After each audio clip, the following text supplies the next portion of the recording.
Ang barangay Bunol po ay nangangailangan pa po ng 2.5 kilometers. 2.5 kilometer pa. Kilometers. Opo, napagawa yung 2.5 kilometers pa. Sige.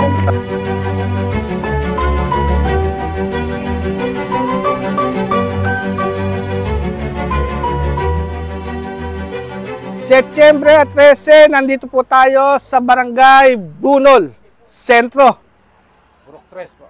Purok 3. At nakikita po natin ang ating punong bayan. Kasama po si Konsehal Endong Garcia, Konsehala Nicole Bernardino at siyempre ang buong sangguniang barangay sa pangunguna ni Kapitan Edwin Avillanosa. At magkakaroon po ng groundbreaking. Pero unahin natin kakausapin yung dating municipal engineer at ngayon ay Infra Project Coordinator Inspector, si Engineer Felix David. Engineer, yung description po, gaano kahaba, gaano kalapad po itong sesementohan? Sa ating pong mayor na masipag at kahit po araw ng Sabado-Linggo ay narito po rin siya, ang ating pong mga sangguniang bayan, si Konsehal Endong Garcia, ang ating pong konsehala na si Nicole Bernardino. Isang magandang umaga po sa inyo lahat at ang groundbreaking po na ito ay mayroon po tayong project description o kung tawagin po ito ay isang local access road concreting na kung siguro mas kilala nyo sa pangalang Farm Market Road po dati. At ito po ay nanggaling po sa ating 20% development fund. At nakalagay po rito sa tarpaulin nito ang kanyang halaga na 4,800,390.75. At meron po itong dalawang bagsak. Ibig po sabihin ng dalawang bagsak, dalawang location, isa rin po sa Gawirito, isa po sa Gawiron. Ano po? Meron profile 1, profile 2. Ang profile 1 po ay meron pong lapad na 3.5 meters at ang kanyang kapal ay 0.15 meters. At doon naman sa profile 2, 348, ang kanyang haba, may width po siyang 4 meters. May thickness naman po siyang mas makapal, 0.23. So may kabuuan po tayong 611.50 meters ang kanyang haba. Mababa ba to? At nakalagay na rin po dito sa tarpaulin nito ang kanyang takdang araw para po ito ay matapos. Na sana po ay huwag magkaroon ng kalamidad at malalakas na pagulan para ito pong target date nito ay may sagawa natin kaagad. At nagpapasalamat na rin po kami dito sa ating mga barangay official na dahil po sa kanila nagkaroon po sila ng malaking bahagi para may saktuparan po ang proyektong ito sapagkat sa kanilang pakikipagtulungan at pakikipagkaisa. At umaasa po kami na hindi lang po ito sa umpisa kundi ito po ay hanggang sa matapos sapagkat ito turnover po natin sa kanila ito pag natapos at sila po ang mga kasiwa para pakinabangan po ng ating kabahagan. Ano ba yan?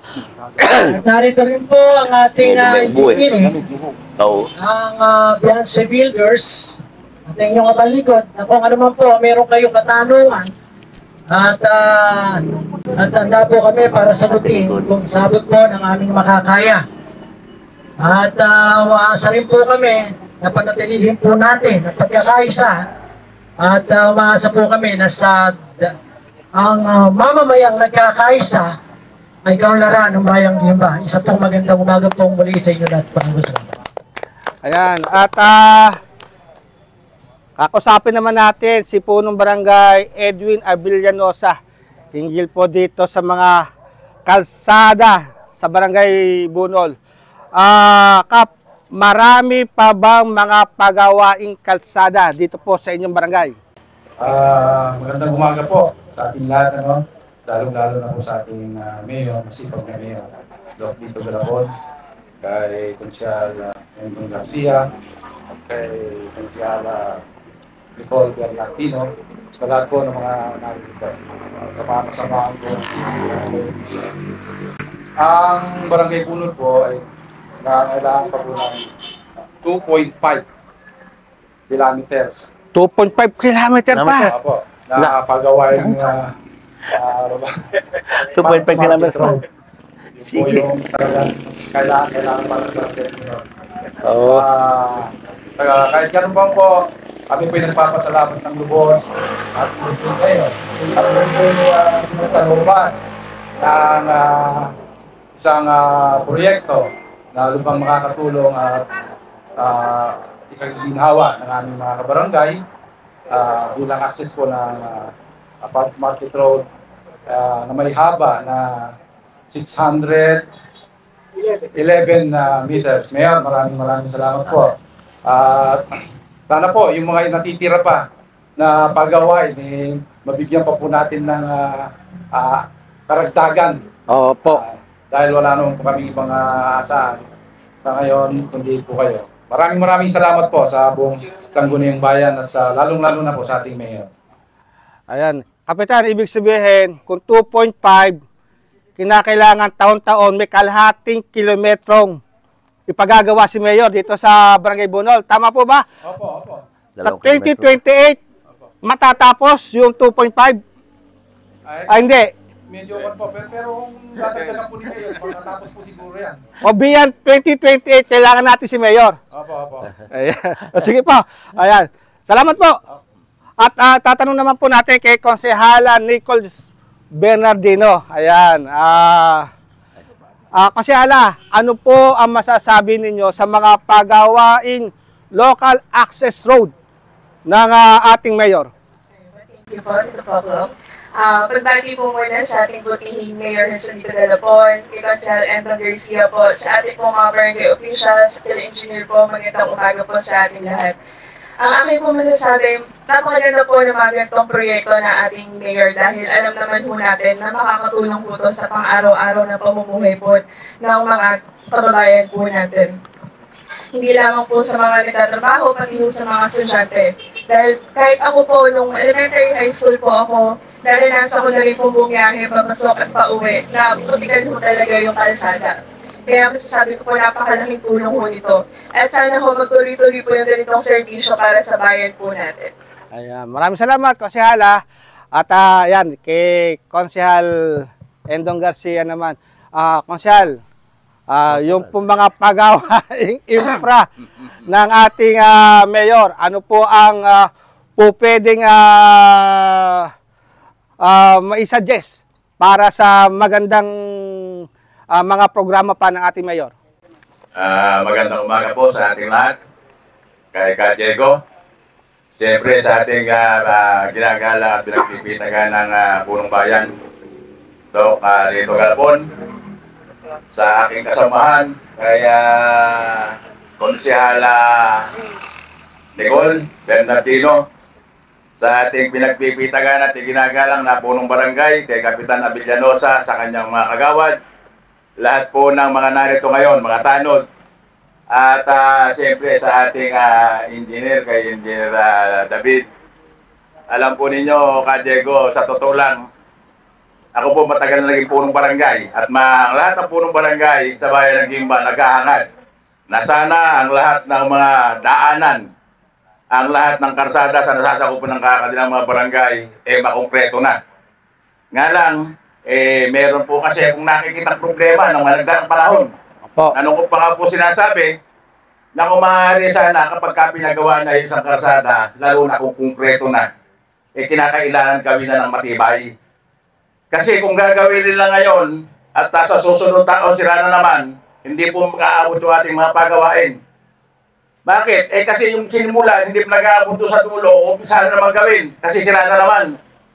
Kaya ako po nakikiusap po doon sa ating mga engineer ng ating munisipyo. Nakikiusap ako doon sa ating punong bayan na lahat sana ng mga papagawaing barangay ngayon, lalong-lalo na sa manggagaling sa pondo ng ating bayan, sana bigyan ng program of work yung punong barangay para mapabantayan yung paggawa ng mga kontraktor kung tama ba at nasa ayos. yung timplada ng semento, yung sukat ng bakal, yung pagitan ng bakal, at yung tamang kapal. Para nang sa ganun po, magawa po ng matibay at pangmatagalan yung mga proyektong pinapagawa po natin ngayon. Napansin ko yung sinabi ni Ka Diego kanina. Sabi hanggang 2028 na, may 2 kilometro pa yung sinasabi, mahigit ni Kapitan kalahating taon, ay sa kalahating kilometro sa isang taon. May 2 taon, isang kilometro lang. Opo. Ba't hanggang kasi 2028 lang? Opo. Kinakailangan dagdagan pa natin. Opo. Ang 6 na taon hanggang 7 na taon yung pag-aapo ng ating magaling na punong bayan para sa ganon, pasimento ang lahat ng mga kalsada at pambarangay dito sa bayan ng Gimba. Yun lang po, maraming po salamat. Ayan. Maraming salamat, Konsehal Endong Garcia. At ito, ayan, may ilaw po. Ayan, meron yan. Ayun, okay. Mayor. Yes, Ka Diego. Ito, narinig po ninyo, 2.5 kilometer, bawas na yung 611. Tama ba, Kapitan? Opo. So, meron pang kulang-kulang 2 kilometro ang paggawain kalsada dito sa Bunol. Okay. At yung pong suggestion po ng Konsehal Endong, yung pong tibay, at saka lapad ba? Lapa yung kapal. Opo, at talaga naman din. Timplada. Opo, narinig po natin yung sinabi ni Konsehala Nicole Bernardino na napakalaking tulong po ito pong mga ginagawa po ninyong kalsada, lalong-lalo na doon sa mga araw-araw na naglalakad, yung mga estudyante po natin. Ano po masabi ninyo? Good morning, Ka Diego. Magandang umaga sa inyong lahat, mga kababayan ko, lalong-lalo na dito sa Barangay Bunol. Sa ating Konsehal Endong Garcia, sa ating Konsehal Nicole Simatar Padilla Bernardino, kay Kapitan Abellanosa at mga konsehal, hindi ko na isa-isahin. Sa inyong lahat, tungkol naman na Ka Diego sa sinasabing 1.9 kilometers pa. 2.5. Bawas na eh. 2. 1.9. 1.9. Yun naman ay magagawa natin, Ka Diego. Yung hindi natin magagawa, hihingi natin ng tulong sa ating mabait at matunayng Congresswoman Mika Swansing. Pagtutulungan natin yan. Opo. At madali naman kausap ang ating Congresswoman Mika Swansing para matapos yung programa na Farm to Market Road. Tawag na ngayon ay Local Access Road sa mga barangay. Kaya huwag kayong mag-alala, mga barangay officials, kapitan, at gagawa natin ang lahat ating makakaya para matapos ang programang Local Access Road dito sa Barangay Bunol. At siyempre, lahat po naman ng barangay kasi 64 barangay ito, Ka Diego, tandaan mo yan. 64 barangay yan. Meron tayong pagawaing gym, meron tayong pagawaing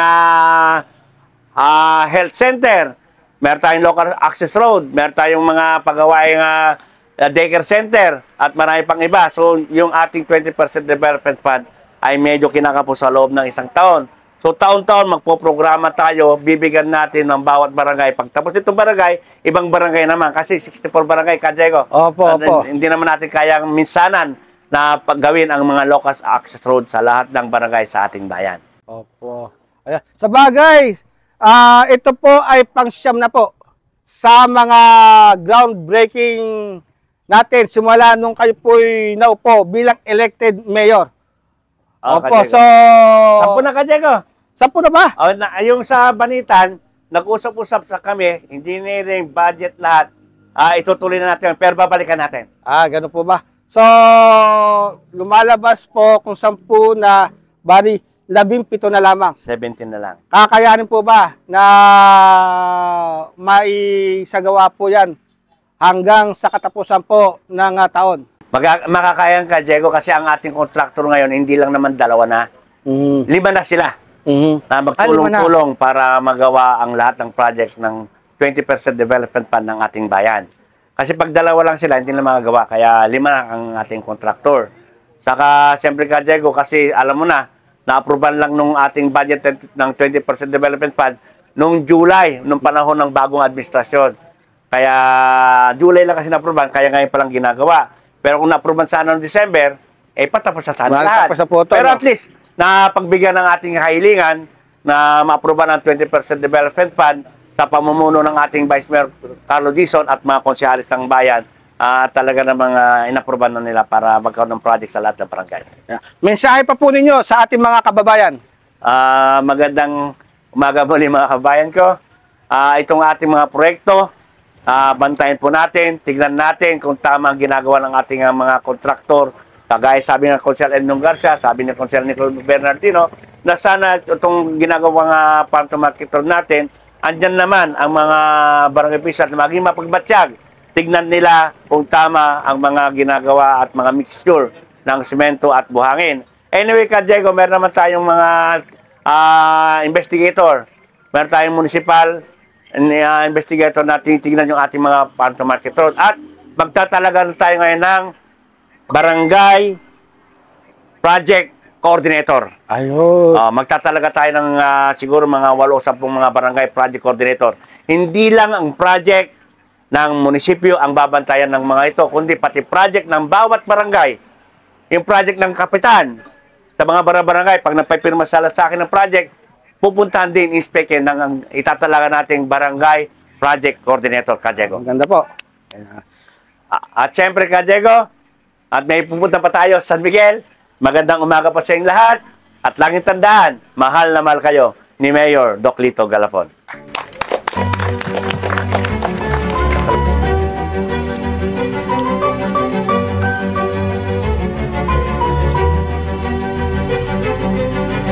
Ayaw. Okay, halika na.